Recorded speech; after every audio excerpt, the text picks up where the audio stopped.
John. Sa Book of John, Gospel of John. Sa verse John 6. Samahin niyo po ako yan. John chapter 6. Verses 41. Mabasahin ko po. Ito po yung ating passage ngayong umaga.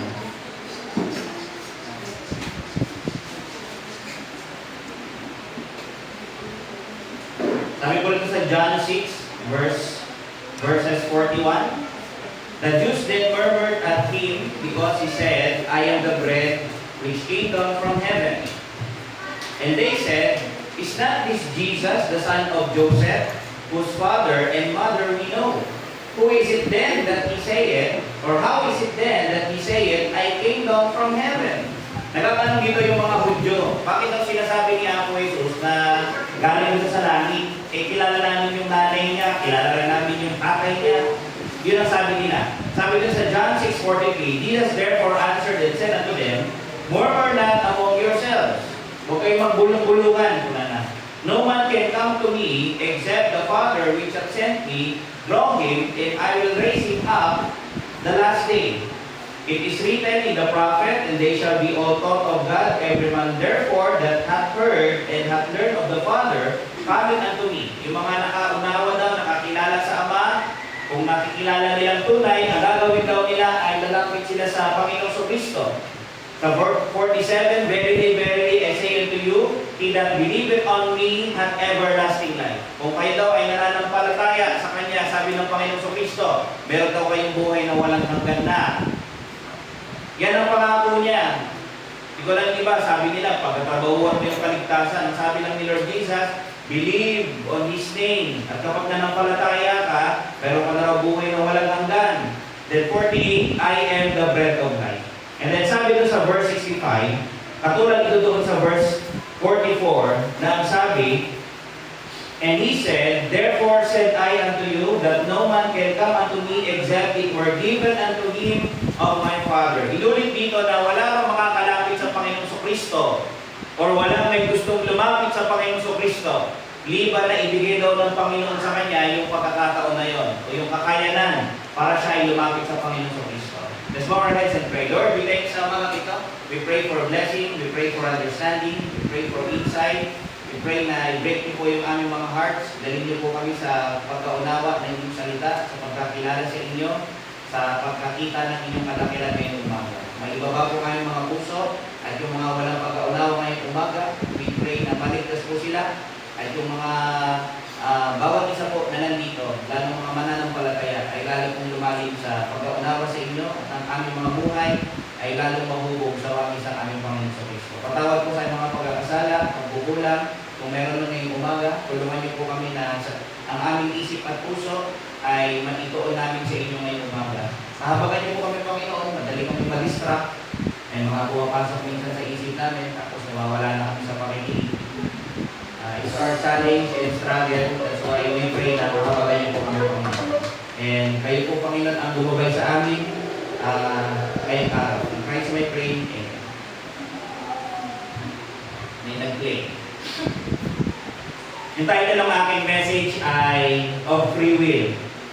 Ano po ito? Part ito ng message ng series ko na What Does the Bible Teach? Okay? Marami na ako naituro doon about the creation, about the fall of man, the Bible. Pero ngayon daratagan natin ng of free will. Yung doctrine na to or topic na to, makikita nyo rin ito doon sa London Baptist Confession of Faith. Okay? Yung 1689. Pwede yung tignan doon kasi nakasummarize ito doon. Pero tatanungin niyo po ako, ano yung free will? Yung free will po, in simple na definition, ito daw yung the opportunity or capacity to make choices and to act upon that choice with liberty, whether good or evil. Ibig sabihin, pag sinabing free will, ito daw yung kakayanan mo, ito daw yung kapasidad mo na pumili, tapos kung anong pinili mo, gagawin mo ng may kalayaan. Kung yung bagay man yun ba ay maganda o hindi. Okay, yun yung free will, basically. Pero mas madali itong maintindihan kapag alam natin at bumalik tayo doon sa creation. Pag bumalik tayo sa creation, makikita natin doon si Adam and Eve. Diba? Si Adam and Eve, sila lang po yung unang tao na binigyan talaga ng free will. Sila yung tao na yung will ay free. Ulitin ko po yung free will. Si Adam and Eve, yung unang tao na kung saan napagkalooban ng will na free. Na maaari sila gumawa, makapag-desisyon ng bagay, whether sa ikabubuti nila o hindi. Sila lang yun. Okay? Tapos, yung will na ibinigay ng Panginoon sa kanila, hindi ito yung will na parang hindi sila magkakamali. Hindi. Nilagay si Adam and Eve doon sa position na sila ay unstable or able to fall. Hindi ito tayo para aralin natin bakit kasi ginawa ni God si Adam and Eve na may able to fall. Sana hindi na lang niya ginawa na pwede silang magkasala. Sana ginawa na lang niya perfectly, tapos lahat ng iaanak nila hindi magkakasala. So lahat tayo, automatic na doon lang sa Garden of Eden. Sana ganoon na lang yung ginawa niya. Kaya lang hindi. Hinayaan niya na mag-flow yung creation, yung plano niya according doon sa italalaga niya. Pero tatanungin natin, bakit kasi hinayaan niya gano'n? Ang simple lang ang sagot, gusto niya. Kasi alam niyo ba, doon sa pagkakasala ng tao, makikita natin lalo yung kadakilaan niya through the redemption na nasa Panginoon sa Kristo. Kasi kung lahat tayo nasa langit lang, hindi tayo tinubos, hindi natin naranasan ang magkasala, hindi natin naranasan yung iligtas ng Panginoon, maranasan yung pag-ibig niya, wala ka, baga yung dahilan mo doon para magpuri, because na-create ka lang, hindi dahil na-save ka. Yung mga mananampalataya ngayong umaga, our reason bakit tayo magpupuri, magsasaya sa Panginoon, is partly and most likely dahil lamang tayo ay naligtas. Kaya kung masagutin yung tanong ngayon, sana hindi na lang ginawa gano'n. Well, hindi mo pwedeng sabihin nyo. Bakit? Hindi yun ang plano ng Panginoon. Inadya niya talaga na si Adam and Eve ay nasa ganong position na sila ay able to fall. Pero alam niyo po ba si Adam and Eve, sila ay nasa estado na sila po ay innocent. Hindi lang pala sila nagkakasala kasi nagkasala sila nung kinain nila yung prutas. Pero bago yun, yung kanilang kakayanan, yung pagpili nila, yun ay free. Yung parang yung kaya nilang gumawa, pumili ng kanilang mga desisyon. Sila ay nandun sa posisyon na maaari na bumagsak o magkasala. Yung sinasabi ko po dito na about doon sa lugar nila, bakit sabi ni Pastor, si Adam and Eve, sila lang yung may free will, tapos able sila na mag-fall. Anong basis? Nakalagay po sa Ecclesiastes 7 verse 29. Kung aware po kayo doon, sa Ecclesiastes 7:29, alam po ito ng preacher. Sinong preacher? Yung sumulat po ng Ecclesiastes ay sulat ni Solomon. Ang sabi niya sa Ecclesiastes 7:29, Lo, this only have I found. Sabi niya, ito rin natuklasan niya, that God had made man upright. Ginawa daw ng Diyos ang tao na upright or matuwid. Yung unang magulang natin, si Adam and Eve, sila po ay upright. Ang ibig sabihin, from yung root word niya, right, nilikha silang matuwid. Walang corruption, walang imperfection. Kumbaga, yung kalikasan nila at that point in time, sila yung may kalikasan na kaya nilang mag-conform doon sa mga bagay na gusto ng Panginoon. Pero again, nandun sila sa point na pwede silang mag-fall. May ganun silang estado. Pero at that point in time, nung hindi pa sila nagkakasala, sila ay create upright. May nabasa nga ako sabi doon sa Targum, ito yung translation ng mga Hudyo. Sabi nila, ito yung interpretation nila dito. Sabi nila, this have I found out that the Lord made the first man upright before him and innocent. But the serpent and Eve seduced him to eat the fruit of the tree, which gave them the power to those who ate of it to discern between good and evil. And was the cause that death came upon him. Alam niyo po, dahil sa kasalanan ni Adam and Eve, yung kamatayan pumasok sa ating lahat, and all the inhabitants of the earth nadamay na. And they sought that they might find out many stratagems to bring this evil upon all the inhabitants of the earth. Yung second part ng verse, ang sabi, but they have sought out many inventions. Marami doon silang hinahanap, ginagawa, na sila ay nagkakasala. Ito yung gusto ko makita nyo. Noong creation, si Adam and Eve, ang kanilang will ay free. Yun yung pwede natin sabihin na may freedom talaga yung will nila. Okay? Pero, nung kinain nila yung prutas, alam natin yung storya, natapos yung kanilang pagiging inosente, si Adam and Eve ay nagkasala, dinisobey nila ang Panginoon. From that time on, sila ay namatay. Anong ibig sabihin ng namatay? Hindi physically, pero sila ay na-separate sa Diyos. Nawala yung connection nila. Ito yung pagkakataon na sila ay naging alipin ng kasalanan. Alam nyo ba, the moment na pumasok yung kasalanan, nagawa ni Adam and Eve, na-disobey nila ang Panginoon, yung kasalanan na yun, automatically, naging amo nila. Hindi na sila yung masusunod sa sarili nila. Meron na silang amo. Sino na ang amo ng will? Yung dating will na free, dahil nagkasala, iba na ang amo niya. Dati ang amo niya ang Diyos, ngayon hindi na. Sino na ang amo niya? Yung kasalanan. Paano nasabi? Sa John 8:34, nagsabi ng Panginoong Kristo, Jesus answered them, galing to kay Lord Jesus, sabi niya, Verily, verily, I say to you, katotohanan, katotohanan, sinasabi ko sa iyo, whosoever committed sin is the servant of sin. Ang sino mang nakagawa ng kasalanan ay alipin ng kasalanan. Sino nakagawa na ng kasalanan? Ikaw at ako. So makatuwid tayong lahat ay automatically alipin tayo ng kasalanan.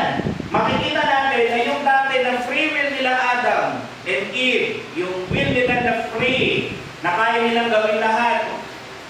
Dito makikita natin yung will na yun ay na-tape ng kasalanan. Pag sinabi natin na servant ng sin, ang idea nito ay yung tao daw ay nasa habit of sinning. Di ba kayo nagtataka bakit ganun kaya yung buhay ko tsaka yung mga tao? Para nandun sila sa habit na palagi silang gumagawa ng kasalanan.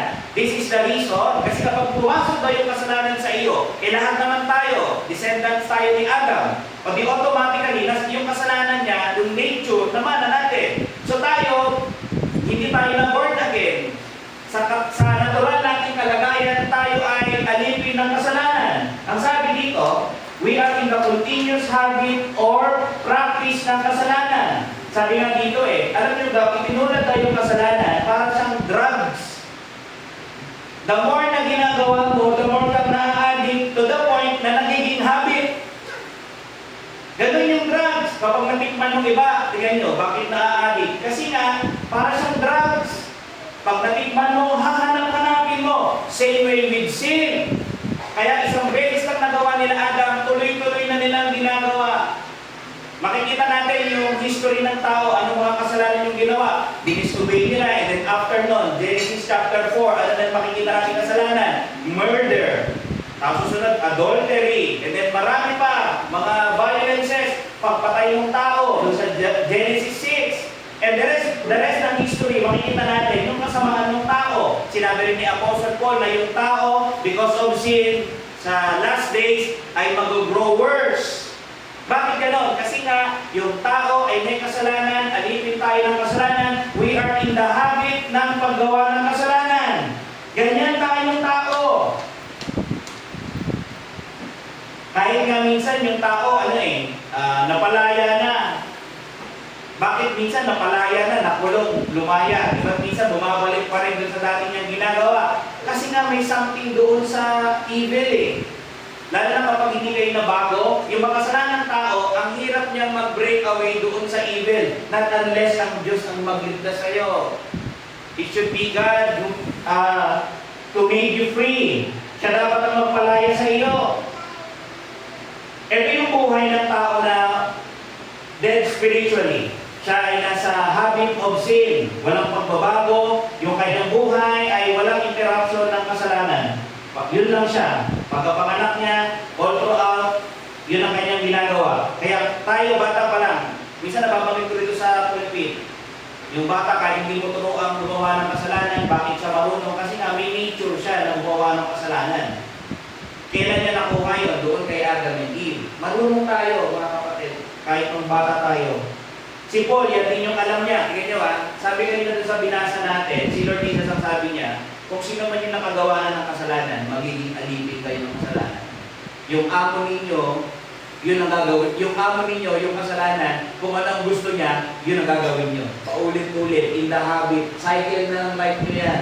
Si Paul, yun ang idea niya. Sabi ni Paul sa Romans 6:17, "But God detect that ye were the servants of sin, but ye have obeyed from the heart that form of doctrine which was delivered you. For when ye were the servants of sin," sabi niya gano'n. Pero may word dito na were, sabi niya gano'n. Dati, alipin sila ng kasalanan. Pero yung mga taga-Roma, naligtas na sila, na-convert. Yung dating lifestyle nila na punong-puno ng pattern ng kasalanan, binago ng Diyos. Ininterrupt niya yung habit of sin. Binago niya, tumalikod sila sa kasalanan nila. Yun ang makikita natin. Pero gusto ko makita natin, mag-capture yung idea. Na ang idea ni Paul, ni Lord Jesus, the same, na yung tao, yung kalikasan niya sa sarili niya, dahil tayo makasalanan, tayo ay alipin ng kasalanan. We are the servants of sin. Yun ang sinusunod natin sa ating mga buhay. Kaya kung iisipin natin, sasabihin natin, this is in the context ng kaligtasan, yung freedom, yung will ba natin, free talaga na kaya nating piliin ng Diyos. Doon makikita natin, hindi natin kaya on our own. Walang magdi-desire. Kasi nga, yung pattern ng life natin, we are under doon sa spell ng kasalanan. Kumbaga, para tayong isinumpa Yung nakikita mo, siya lang yung gusto mong sundin sa buhay mo. Yung kasalanan na doon ka lang i-enjoy. Sabi nga doon sa Confession of Faith, man, by his fall into a state of sin, was wholly lost all ability of will to any spiritual good accompanying salvation. This is my context. Pag sinabi natin free will in regard ng kaligtasan, yung tao, wala siyang kakayanan na iligtas yung kanyang sarili. Wala siyang gagawin para ay masave niya yung kanyang sarili. Wala siyang kayang gawin, wala siyang pagnanasa, wala siyang kakayanan. Sabi nga, so as a natural man, being altogether averse from that good and dead in sin, is not able by his own strength, sabi niya ganun, to convert himself or to prepare himself thereunto. So yung context ng free will dito na binabanggit ko, ine-explain ko, this is related doon sa kaligtasan. Kung tayo ba sa sarili natin, kung gugustuhin ko ba, kaya ko bang iligtas yung aking sarili? The answer is no. Bakit? Nahulog tayo sa kasalanan. Tayo ay alipin ng kasalanan. Noong unang panahon, si Adam and Eve lang yung free will, may free will. The rest tayo ay nag-a-act na based upon doon sa nature na meron tayo, which is kasalanan. So yung mga ginagawa natin, palaging may batik ng kasalanan. There will always be a taint of sin. Laging may taint, laging may dungis. Wala tayong kakayanan na ilid natin yung sarili natin doon sa spiritual goodness, patungo doon sa kaligtasan na, alam mo, ngayon ko na pag-isip-isip magbabago na ako para maligtas ako. Ayusin ko na yung sarili ko. Susunod na ako sa Panginoon. Walang out of the blue, bigla mong naisip yan. Walang ganon. The natural man, hindi niya iisipin yung mga bagay na yan. Bakit? Yung sin lang ang naiisip niya. Walang light yung mind niya. Darkness nga daw yung kaisipan Bakit ka mag-iisip ng mga bagay ng mga Diyos? Walang ganon. Except, may gagawin ng Diyos. Mamaya makikita natin yun. Sabi dito, the free will of man is tainted by sin. Now, that is why all his conduct is evil in God's sight, because the fountain of all his actions, the heart, has been corrupted. Yung puso natin ay naging madumi. Yung kalooban natin ay naging madumi. Yung nature natin ay naging madumi. Naging alipin tayo ng kasalanan, kaya lahat ng ginagawa natin, sabi ko kanina, may batik ng kasalanan. Baka sabihin ng iba, Pastor, di ako naniniwala yan kasi ang mga tao may angking kabaitan sa mata mo.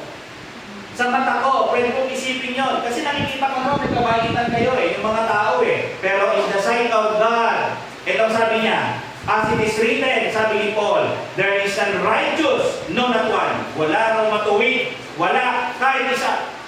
Teka lang, Pastor, mabait ako. Sa mata mo nga, sa isip mo, pag ikaw tumingin sa kapwa, parang mabait naman siya. Sa standard mo, pero sa standard ni God, lahat ng tao, madumi kayong lahat.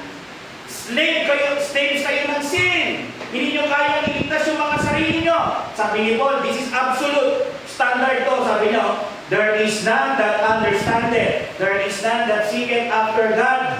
They are all gone out of the way, they are all together become unprofitable. Wala raw pakinabang, there is none that doeth good, no not one. Verse 23, for all have sinned or became slaves of sin and come short of the glory of God. Lahat. Si Maria, makasalanan. Si Mary, yes. Si Joseph, yes. Yung Pope, yes.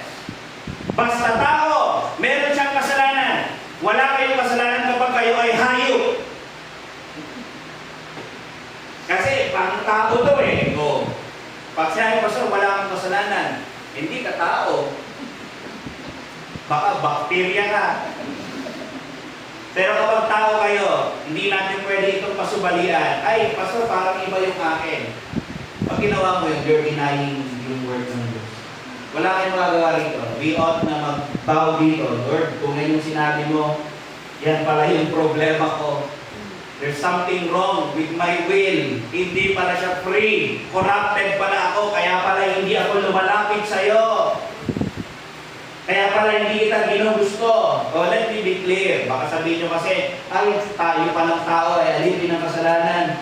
So, wala pala tayong kakayanan gumawa ng mabuti.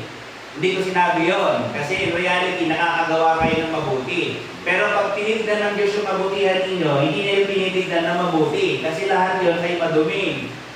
Kasi ang sabi niya, but we are all as unflinting and all our righteousnesses are all filthy rags. So, lahat tayo madumi. Pastor, mabait naman ako sa kapwa ko eh. Lahat pa rin daw yan ay madumi. Bakit? Ang pinaka-bottom line is yung pinaka-source. Yung nature natin. Kaya kahit anong gawin natin, Lord, mabait na itong ginagawa ko. Tatanggapin mo na ba yung bagay na ito? Hindi pa rin. Kasi galing sa'yo. Madumi ka eh. Corrupted ka eh.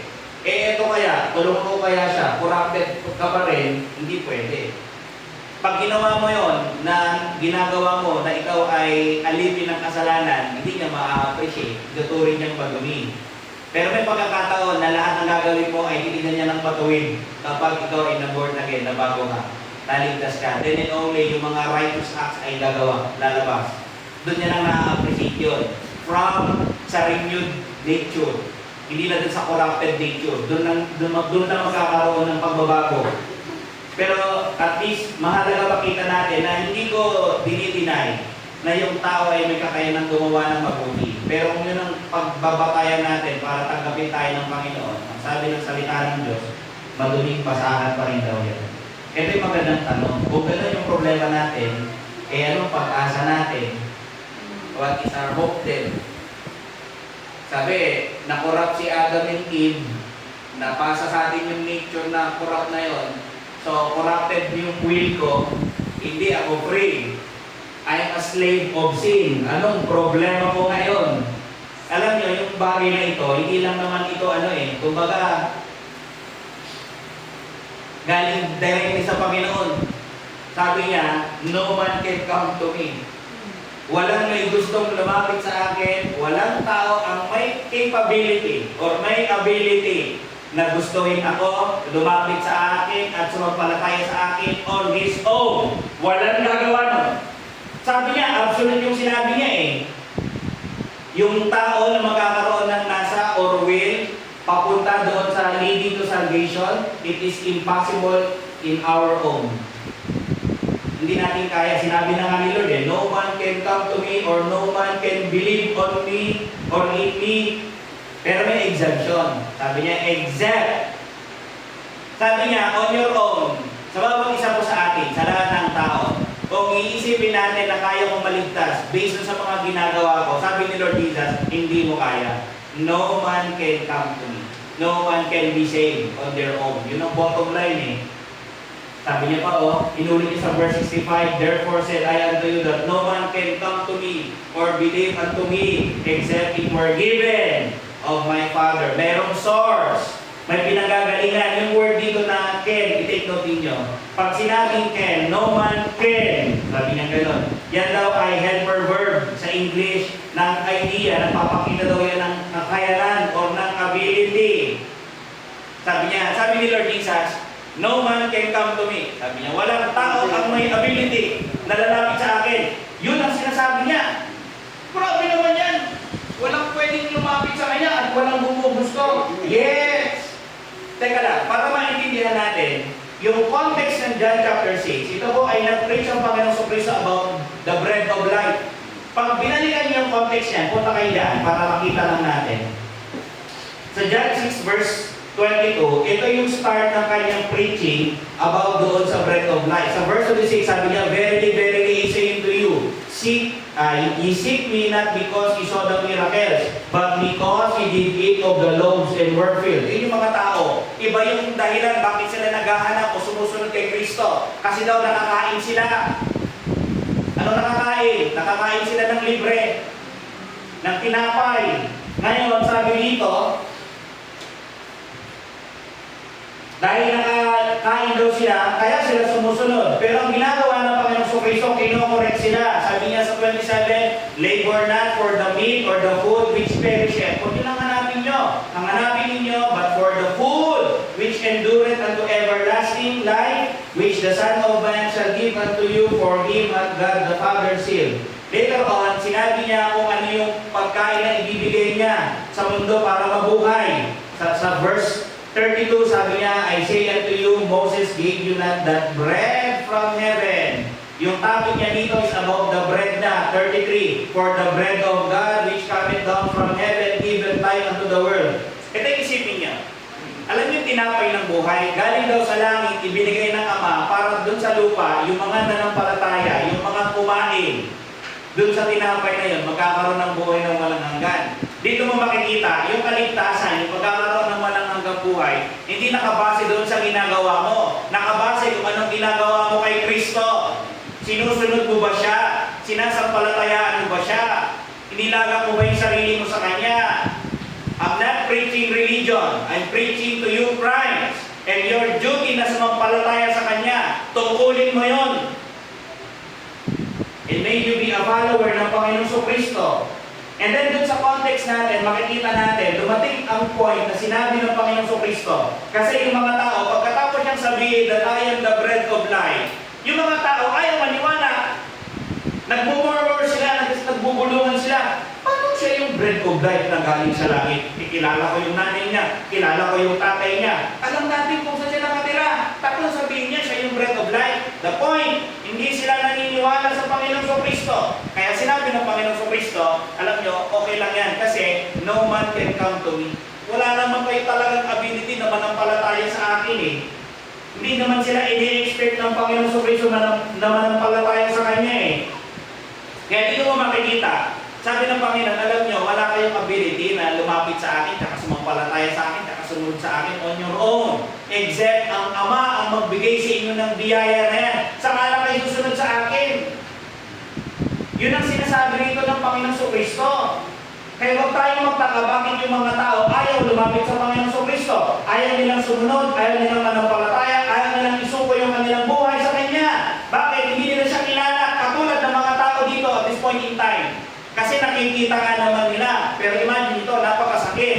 Nakita na nila si Lord Jesus face to face. Narinig na nila si Lord Jesus face to face. Nakasama na nila si Lord Jesus face to face. Pero hindi sila nanampalataya. Kaya tayo, huwag niyo nga sabihin na kung ako nandoon, maniniwala ako. I don't think so. Bakit? Wala ang ability sa'yo para makilala siya. Paano mo makikilala ang Diyos on your own? Not unless siya ang magbukas ng isip mo para makilala mo siya. Nasa Kanya yung decision, hindi ikaw na parang kung ikaw ang masusunod. Walang ganon. It's up to God. Kung gusto niya makilala mo siya. And I'm telling you, gusto niya. Gusto niyang makilala mo siya. Kaya ang hirap ng mga kausap ng Panginoong Kristo. Bakit wala silang kakayanan? Babalik kayo dun sa tunay nilang kalagayan. Sila ay alipin ng kasalanan. Yung kanilang will ay hindi free. Sila ay bulag. Nalala niyo yung sinabi sa John 5:39, binanggit ko kanina eh. Yung mga tao na kausap ng Panginoong Kristo na nakita na siya, nakasama na siya, narinig na siya, na hindi sumasampalataya sa Kanya. Alam niyo ba yung mga tao ito? Ito rin yung mga palabasan ng Bible, ng Old Testament. Sabi doon sa John 5:39, search the scriptures, for in them ye think. Kayo, nagbabasa kayo ng Old Testament. At iniisip ninyo, dahil doon sa darating ng Messiah, sa mamamagitan niya, magkakaroon kayo ng buhay na walang hanggan. And they are they which testify of me. Pero I'm telling you, yung mga bagay na yun is about me, sabi ni Lord Jesus. Kaya lang, and he will not come to me, that he might have life. Dito mo makikita na yung tao, kahit nagbabasa pa lang ng Bible, sa sarili niya, hindi enough yun, hindi niya kayang makilala ang Diyos on his own. Kahit nagbabasa kayo, kahit uma-attend kayo. Parang kawawa naman ako, pastor. Kawawa ka talaga. Tsaka, alam mo, I'm making you feel na, sinasadya kong maging kawawa ka. Kawawa ka talaga noon pa. Hindi mo lang alam, ayaw mo lang tanggapin. This is your true condition. Wala pala akong ability. Sabi ng Bible, no man can come to me. Sabi ni Lord Jesus, walang makakalapit sa akin. Walang may ability nun. Walang may kakayanan na gawin nun. Wala kahit sinong tao. Kahit mabait, wala, hindi na kaya. E paano nga tayo makakarating? Sabi niya yung exemption. Exempt the Father which hath sent me drawing. Yun ang pag-asa mo. Nasa Kanya pa rin. Nasa Diyos Ama particularly. Ano daw ginagawa ng Ama? Sabi dito, except the Father which has sent me, draw Him. Alam niyo yung word na draw? Ang idea ng word na draw is, andun yung idea na ini-influence. Okay? Ginaguide ka daw niya, ini-incline ka niya, parang inuudyukan ka niya to believe. Ulitin ko sabi, walang tao yung nagkakayanan sa sarili niya na manampalataya at lumapit kay Kristo. Bakit may mga tao na lumalapit sa Kanya, bumubuso sa Kanya, doon sa tunay na Kristo? Nagkakaroon ng ganong pagkakataon kapag ang Ama daw ang gumagawa sa kanila. Kaya yung mga nanampalataya na dito sa Panginoon sa Kristo, this is, magkaroon kayo ng mas malalim na pagkaunawa ng kaligtasan nyo. Kaya yung nagawa ng manampalataya, kahit ako, it's simply because the Father draw us to the Son. Inakay niya tayo, inudyukan niya tayo na sumampalataya doon sa kanyang anak. And then sabi doon sa verse 65, yung inulit-ulit ng John 6:65, except it were given unto him of my Father. Alam niyo yung pagkakilala, saka yung kakayanan na makilala mo ang Panginoong Hesus, lumapit sa Panginoong Hesus, yung biyaya na yan ay nanggagaling sa Diyos Ama. Hindi yan nanggagaling sa sarili natin, sa kaibuturan ng ating puso. Walang ganon. Ang Diyos yung gumagawa sa atin. Siya yung nagbibigay ng pagkilos, siya yung nagbibigay ng biyaya para tayo ay maakay doon sa Panginoong Kristo. Ito yung means. Ito yung pagkilos ng Diyos sa atin. Alam nyo, kung nandito kayo, sabihin, Pastor, nandito ako. Pwedeng part yan ng pagkilos ng Diyos. Diba sabi kanina, ang Diyos na yung gumagawa, sabi, except the Father which hath sent me, draw, inaakay. Pwede yung pagpunta mo rito ay pag-aakay ng Diyos sa iyo yan.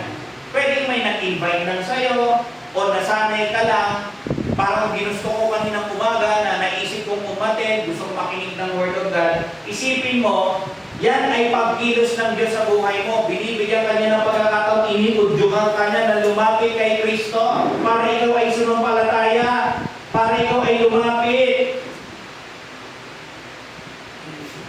Pwede may nag-invite, sabi mo ganun, o baka may gusto ka dito, kaya umattend ka. May gusto ka, yung crush mo, ay makapunta ka kasi yung crush ko nandun pupunta ako. Pwedeng ganun. It may be. Pero lahat yan, I believe, pwedeng gamitin ng Panginoon. May mga nakita na ako ganun kasi sa Cavite, ganun May mga nag-church noon na ganun kasi may mga dalaga rin noon sa church Kami-kami nila ng ma'am doon Yung mga lalaki, ma-attend dahil daw kasi may crush sila. Pero ako hindi ako ganun noon May nag-invite sa akin po noon. Schoolmate ko lalaki nag-invite. Okay? So, yun yung history ko. Para po sir, hindi ka masali. Hindi po. Okay? Kaya nyo maniwala. Hindi po. Pero dito may kita natin, pwedeng gamitin pa rin ng Panginoon.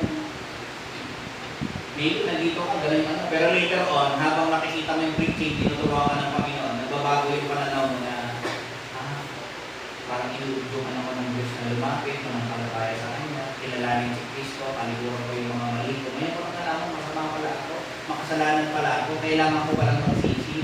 Kailangan ko palang tumigil sa aking mga kasalanan.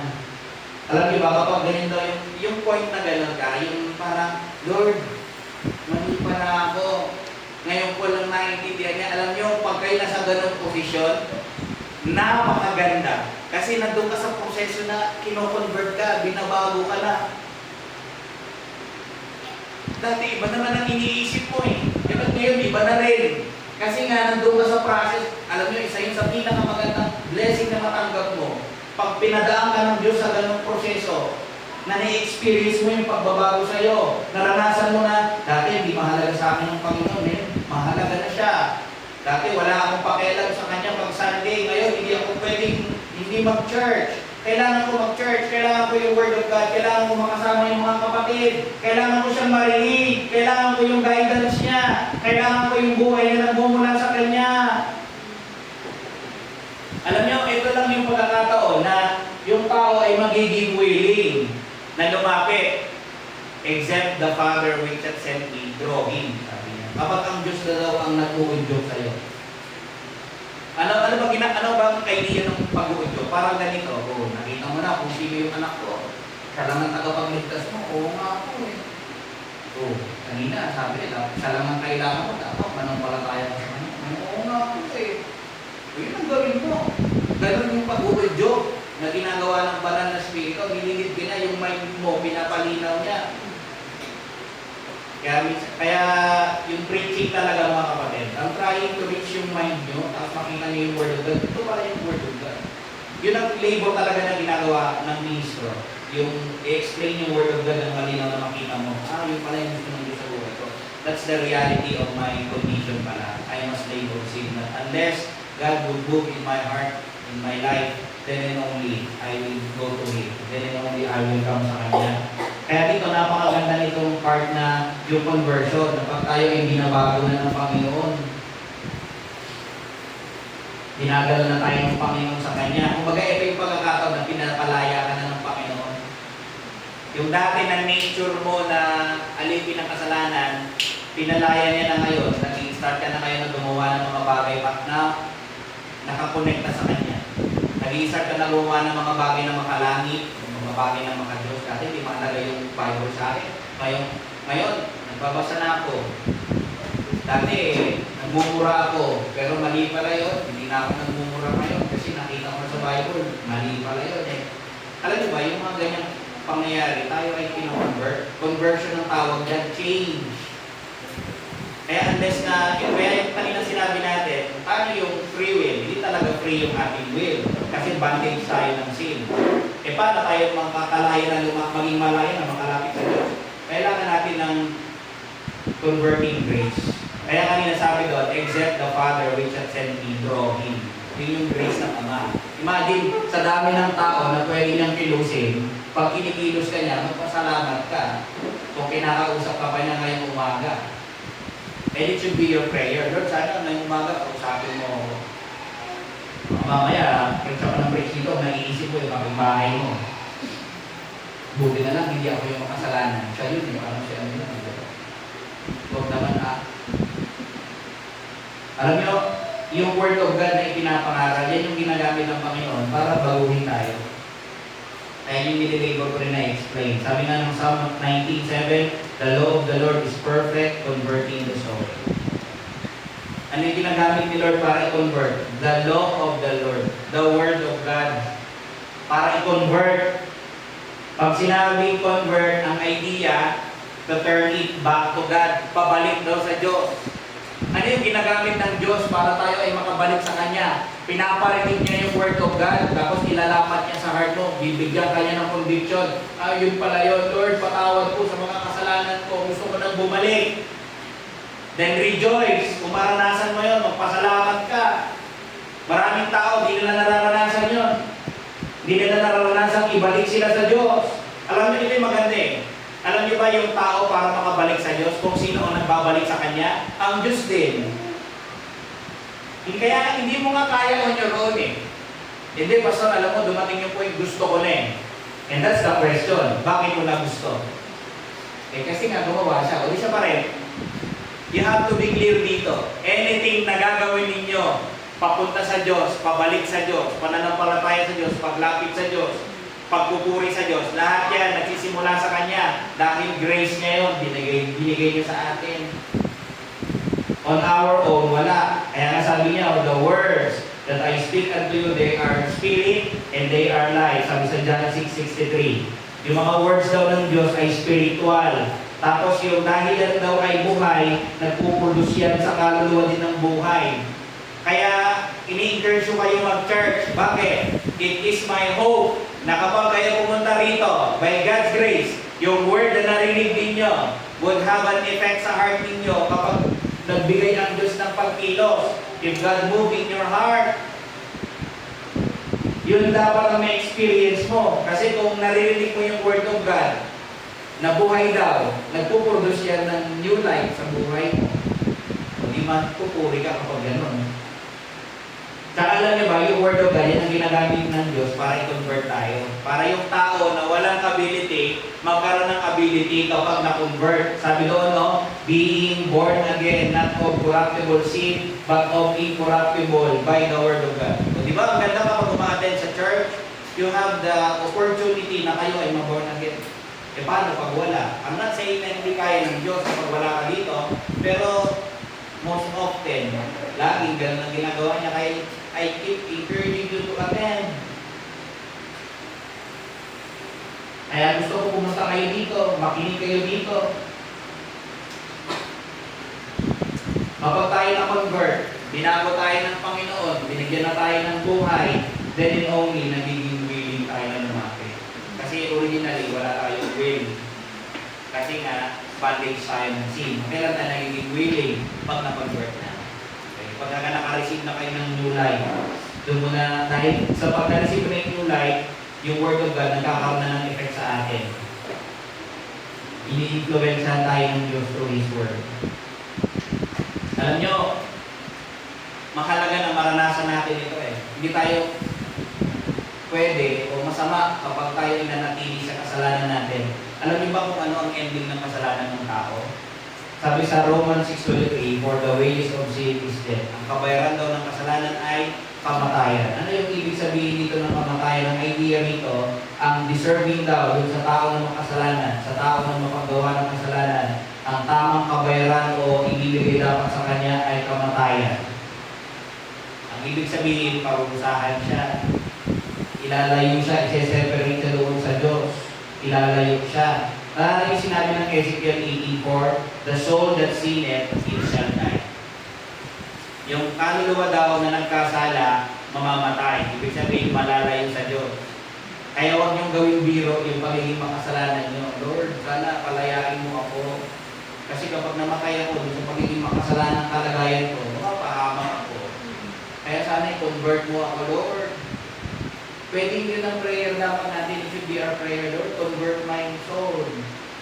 Then ba sabi kanina, the law of the Lord, or the word of the Lord, ang sabi? Converting the soul. Sabi gano'n. Then only magiging willing tayo. Sabi, the law of the Lord is perfect. Walang mali dun sa word of God. Bumabago daw yan ang buhay ng tao. Alam niyo, marami tayong pwedeng gamitin ng Diyos para i-encourage tayo na lumapit sa Kanya. Kanina nagbanggit ako ng isa, yung deserving sa kasalanan mo. Pwedeng marinig mo yun, malaman mo lang, nagot pala ako pag ako namatay sa makasalanan ng kalagayan ko. Ngayon, pupunta ka ngayon, Lord, niligtas mo naman ako. Pero pag pinansin mo, ano yun, ang nag-influence sa'yo is yung punishment. Inakay ka para lumapit sa Diyos. Pwede ba mas iba yung gamitin ng Diyos na pang-influence sa akin para lumapit? Pwede naman. He can influence you by His love. Diba? Sabi ng John 3:16, for God so loved the world that He gave His only begotten Son, that whosoever believeth in Him should not perish, but have everlasting life. Lord, thank you po kasi mahal ko pala ako. I want to come. Kasi napaka-precious ng love mo sa akin. Ako, napakasama kong tao, pero minahal mo ako. Nakita niyo yun? Lahat pwede gamitin ng Diyos to induce you to come. It could be yung punishment, yung hell, it could be yung heaven, the gospel, lahat yan magkakakunik. Remember, on your own, hindi mo kayang lumapit sa Diyos.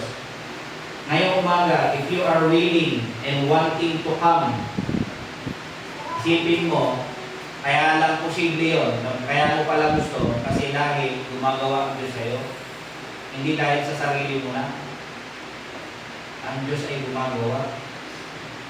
And it's very amazing. Minsan, sasabihin ko to, parang minsan ang hirap i-explain. Hindi ko nga maintindihan kasi basta alam ko, ma-attend lang ako tapos one time, yun, parang naliwanagan yung isip ko, ganyan lang. Tapos yun, yung puso ko, nilala ko na, sabi ko, alam ko na hindi ko na siya yung matapagligtas ko eh. Alam ko namatay siya para sa kasalanan. Alam ko, pinatawad na rin ako. Alam ko, binago niya rin yung buhay ko. Tsaka pag pinignan ko yung buhay ko, may pattern ng change. Tanungin ko kayo, yung life niyo ba may pattern ng change? May pattern ba kayo na nagbago? Dati, yung life mo, dire-diretso puro kasalanan. And then all of the sudden, wala nang narinig mo yung gospel, wala nang narinig mo yung word of God. Parang something is changing. Nagbabasa na ako, hindi na ako namumura. Mga nagbabagit lang ako ng mga possible changes. Pero it could be more. Yung dating mainitin ang ulo, biglang hindi na ganoon. Nabawasan na. Diba? Alam nyo kapag ganyan daw yung experience natin, ang Diyos yung gumagawa sa ating mga buhay. For it is God which worketh in you, both to will and to do His good pleasure. Kahit yung paglapit sa Kanya. Let me end. Alam nyo, yung tao sa kanyang sarili, ang kanyang pagpili ay alipin ng kasalanan. Hindi natin siya kayang pilitin. Not unless influensyahan tayo ng Diyos, ibigay sa atin yung biyaya ng Ama, ibigay sa atin yung pagkilos ng Ama, influensyahan niya tayo, bigyan niya tayo ng buhay, convert niya tayo, i-born again tayo ng Diyos, then and only, doon natin maiintindihan at gugustuhin natin lumapit. Pero yun ay bunga na. Ito yung gusto ko makita nyo, yung paglapit pala sa Bible ng tao patungo sa Panginoon sa Kristo pananampalataya, bunga lang pala ito ng pagkilos na ng Diyos. Kasi ang problema ng mga tao, lagi nagsisimula sila sa sarili nila. Makakating ako sa langit, basta magbait ako. Mali, lahat tayong mga mananampalataya, yung matagal na dito, alam niyo yung doctrine ng Bible. Now, we have been saved by God's grace. Kung ano tayo ngayon, it is simply because by God's grace. Nauna yung pagkilos niya. Siya yung kumakay sa atin, siya yung tumulong sa atin, siya yung nagpaliwanag sa atin. Alam nyo, mahalaga na dumating sa inyo yung biyaya na yan. Kapag dumating na yung biyaya ng Diyos, magliliwanag yan sa inyong mga puso dahil yan ay galing doon sa Ama ng liwanag. Alam nyo, yung kaluluwa na nakatanggap ng biyaya, magkakaroon din siya ng lakas kaka ng kakayanan na lumapit. Tingnan nyo, umiiyak yung tao na yun. Nag-i-start na siyang tumawag, Lord. Dati, di ko kayo kilala, di ako tumatawag, pero kailangan ko pala kayo. Bakit bigla ka nang may gano'n? Kaya pag nagkaroon kayo ng gano'n, pagpapasalamat kayo, Lord. Ngayon lang ako naging ganito dati, hindi naman eh. Kaya thank you po, Lord. Then we can say, ang Diyos ay gumagawa sa buhay mo. And yun ang pagpapasalamat at ipagpupuli natin. Let me ask you, are you willing to come now? Gusto mo bang lumapit sa Panginoon? Are you wanting to believe? Gusto mo bang manampalataya sa Panginoon sa Kristo? Handa ka bang tumalikod na sa iyong mga kasalanan? Hindi ko alam. Tayo nakakalam ng mga kasalanan ninyo. Minsan ba, pag tayo nagsisinungaling, mali ba yun? Nakakatan ba tayo pag nakapagsalita na parang hindi tama yung sinabi ko, patawad ko kasi hindi naman tama yun, pero kasi sinabi ko. Pero patawad ko kasi nagsip ako ng hindi maganda. Alam nyo, kung tayo magiging totoo, malamang tayo matapos mag-pray araw-araw, humingi ng tawad. Bakit? Minuto nagkakasala tayo. Lord, patawad ko. Kaya may our hearts be humble ngayong araw at makilala natin ang Panginoon Kristo. May you learn and may you receive the strength and the desire to come from the Father. Let's go ahead and pray. Lord, thanks sa araw na ito. We praise you and thank you sa lahat ng Christ na pray.